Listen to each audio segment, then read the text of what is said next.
Gelombang tsunami mulai menerjang 3 wilayah di Jepang selesai terjadi gempa berkekuatan 7,1 skala Richter Kamis sore.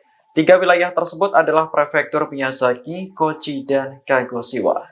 Kantor berita Jepang Kyodo News melaporkan ketinggian air di garis pantai Miyazaki mencapai 50 cm. Selanjutnya di Nichinan Aburatsu mencapai 40 cm dan Hyuga Hozoshima dengan ketinggian 10 cm. Sementara itu di Tosa Shimizu, Kochi, ketinggian air sekitar 20 cm.